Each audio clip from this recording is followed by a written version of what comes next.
Magandang araw po sa inyo. Kamusta po kayo?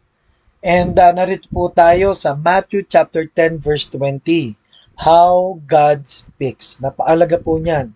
Alam niyo po, pagka po tayo po ay may mga hindi masolve sa buhay natin, napakalaga po na mangusap ang Diyos right there and there. In Matthew 10:20, for it is not ye that speak, but the Spirit of your Father which speaketh in you. Sapagkat hindi kayo ang magsasalita, kundi ang Espiritu ng inyong Ama ang magsasalita sa pamamagitan ninyo. Ano po? And God uses people to speak to us. The Word of God. Ano po ang context po ng verse na ito? Ano po? Kaya po, how God speaks. Napaalaga po, paano ba nangungusap ang Panginoon? Dumating na po ba sa point ng buhay mo na you really need clear instruction? Opo, totoo po yun. Lahat po tayo, no? Kailangan natin. And number one na malinaw po sa ating pag-uusap is God speaks to His people. In Psalms 32 verse 8, I will instruct thee and teach thee in the way which thou shalt go. At bibigyan kita ng instruction. No, tuturuan kita kung saan ka pupunta. Naku po, napakaganda po nito, no? Tayo po ba ay hindi na natin alam ang gagawin? Ito po, magpaturo tayo sa Panginoon. And ang mga tao ng Diyos natututo nga muli sa salita ng Diyos, sa Espiritu ng Diyos, sa mga matatanda na anak ng Diyos, sa mga pastor, ano po, pwede po tayo magpag-guide po sa kanila. Ano po, humingi ng panalangin sa kanila. God speaks with His people. In 1 John 1:3, and truly our fellowship is with the Father and with His Son, Jesus Christ.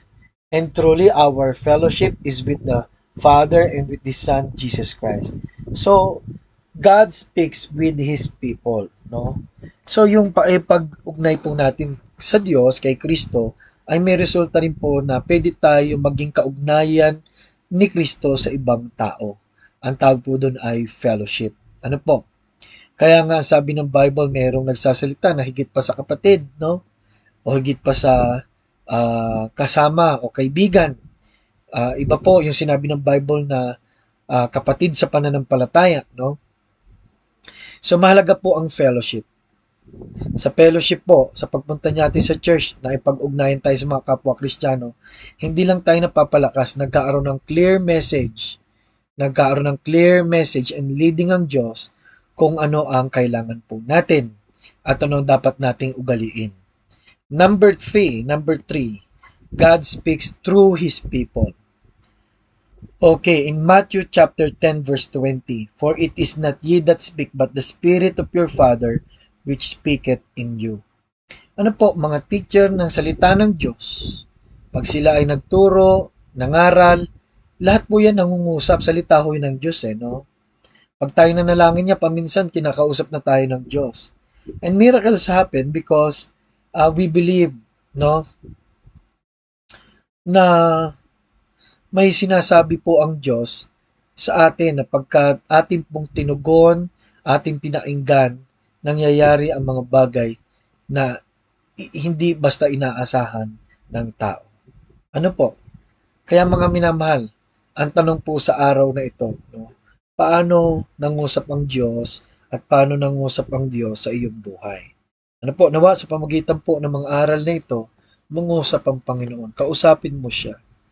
Ano po, hindi po ang Diyos mahirap kausapin. Madali lang po siya makipag-usap sa atin sa pamagitan ng kanyang salita, ang Biblia.